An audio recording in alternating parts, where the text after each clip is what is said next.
প্রিয় বিনিয়োগকারী ভাই ও বন্ধুরা আমার, আসসালামু আলাইকুম। শেয়ার বাজার অর্থনীতি ও বিনিয়োগ বিশ্লেষণ প্ল্যাটফর্মের পক্ষ থেকে এলএইচবি এর বিশ্লেষণ পর্বে স্বাগতম। মৌল এবং তত্ত্বীয় দুই দিক দিয়ে কোম্পানিটি বর্তমান পরিস্থিতিতে আমার খুব পছন্দনীয়, তাই ভাবলাম দেখি কোম্পানিটির সব দিক দিয়ে কী অবস্থা। আর এটা আমি করেছি আমার একান্ত শখ থেকে, আর সেই হিসেবে আমি কোম্পানিটির যে সমস্ত ডাটা নিয়ে বিশ্লেষণ করেছি সেটা আমিও চিন্তা করলাম যে আমার এই প্ল্যাটফর্মে শেয়ার করি, আপনাদের কাছে উপস্থাপন করি। আমার কাছে ফান্ড নেই, তাই বাই করব না। হোল্ডিংও নেই, তাই সেল করার কোনো প্রশ্নই আসে না। আমার যা ছিল কি করব না করব গত সপ্তাহের ভিডিওগুলোতে বলেছিলাম। এটা আমি আগে বলে নিলাম, কারণ এটি আসলে বিশ্লেষণটা করেছি বাজারে যতগুলো মৌলভিত্তি সম্পন্ন কোম্পানি আছে তার ভিতরে এটি অন্যতম। এই জন্য চিন্তা করলাম যে আসলে কোম্পানিটির সার্বিক কী অবস্থা সেটি দেখি এবং এই প্ল্যাটফর্মে আপনাদের সাথে শেয়ার করি। তো যাই হোক, চলুন আর কথা না বাড়িয়ে মূল পর্বে চলে যাই। কোম্পানিটির ডিসেম্বর ক্লোজিং লভ্যাংশ বিতরণ ইতিহাস কোম্পানিটির খুবই ভালো। সর্বশেষ বছরে ফাইনাল প্লাস ইন্টেরিয়াম মিলে 38% দিয়েছিল, যা 2023 সালের থেকে 12% কম। দ্বিতীয় কোয়ার্টারে ইপিএস 83 পয়সা, যা গত বছরের থেকে 14 পয়সা বেশি, কিন্তু শেয়ারটির বাৎসরিক 2023 থেকে 24 সালে ইপিএস কমেছে। আর এর মূলে ছিল ব্যবসায়িক সংকট। আমি যতটুকু জানি সেটা হলো কাঁচামাল ও জ্বালানি সংকট ছিল, যেটা তাদের সম্পত্তি কার্যক্রমে প্রভাব ফেলেছিল। আর সম্প্রতি আমি যতটুকু জেনেছি, জালালাবাদ গ্যাস ট্রান্সমিশন কোম্পানির সাথে এদের একটা জ্বালানি চুক্তি হয়েছে। কোম্পানিটির ডিভিডেন্ড ইল্ড 3.23%, যা মোটামুটি ভালো। মৌলভিত্তির দিক দিয়ে বিশ্লেষণ করলে দেখা যায় যে কোম্পানিটির Q3 2024 ইপিএস ছিল 76 পয়সা, যা কমেছিল 62 পয়সা।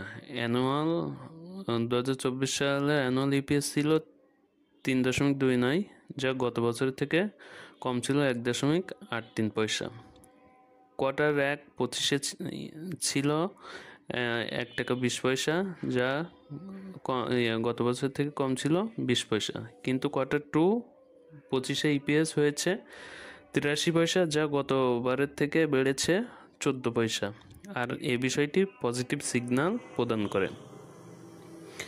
ডিভিডেন্ড কোম্পানি 24 মোট 38% ডিভিডেন্ড দিয়েছে ফাইনাল প্লাস ইন্টেরিয়াম মিলে। ডিভিডেন্ড ইল্ড 3.23, যা মোটামুটি ভালো, এবং কোম্পানিটির ম্যানেজমেন্ট যে ভালো তা মোটামুটি আমরা কম বেশি সবাই জানি। গত বছর ডিভিডেন্ড দিয়েছিল 50%, কিন্তু ব্যবসায়িক সমস্যার কারণে 24-এ 12% কম দিয়েছে। নেট অপারেটিং ক্যাশ ফ্লোর দিক দিয়ে যদি দেখি, Q3 24-এ 2 টাকা 39 পয়সা ছিল, যা কমেছিল 2023 থেকে 1 টাকা 74 পয়সা। 2024 অ্যানুয়াল ইপিএস ছিল 6 টাকা 82 পয়সা, যা তার গত বছরের থেকে কম ছিল -0.01 পয়সা। Q1 25 net operating cash flow হয়েছিল -2.98, যা গতবারের থেকে 3.93 কম। কিন্তু Q2 25 ইপিএস হয়েছে Q2 25 net operating cash flow হয়েছে 1.64, যা কমেছে 0.7, যা নির্দেশ করে Q1 থেকে অনেক ভালো। Q1 ছিল বিরাট নেগেটিভ, অথচ Q2 25 এই 6 মাসে বিরাট রিকভারি হয়েছে। আর এটি নির্দেশ করে যে সিমেন্ট সেক্টরের কিং ইজ ব্যাক।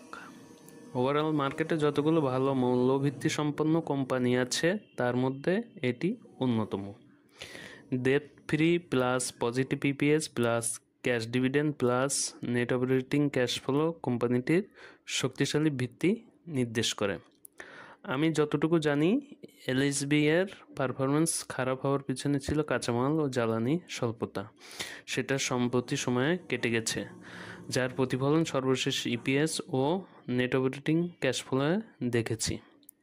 আমি এতক্ষণ যা কিছু আলোচনা করেছি বিভিন্ন তথ্য থেকে এবং আমি নিজে যা বুঝি তার থেকে, আমার জ্ঞান বুদ্ধি সীমিত, এই জন্য আমি আমার সক্ষমতার বাইরে কোনো কিছু বলি না, ইনশাল্লাহ বলবো না।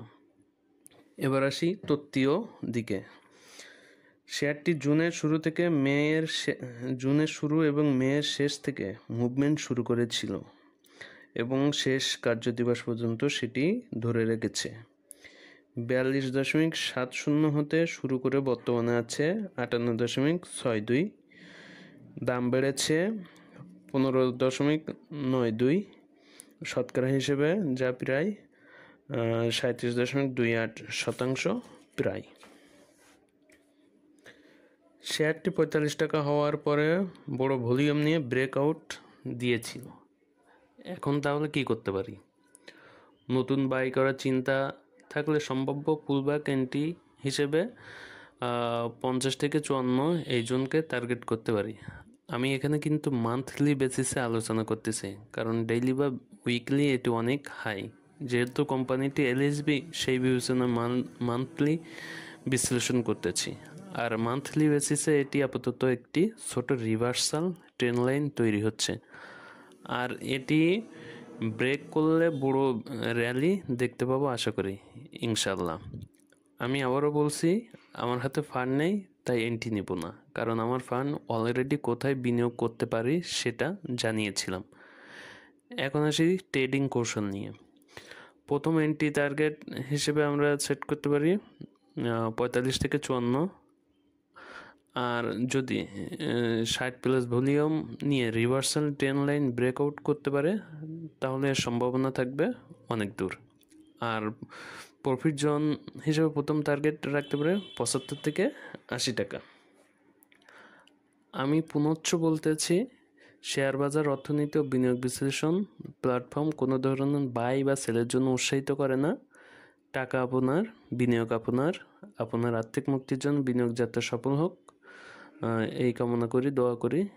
ভুল ত্রুটি ক্ষমা করবেন, আপনার মূল্যবান মতামত অবশ্যই শেয়ার করবেন।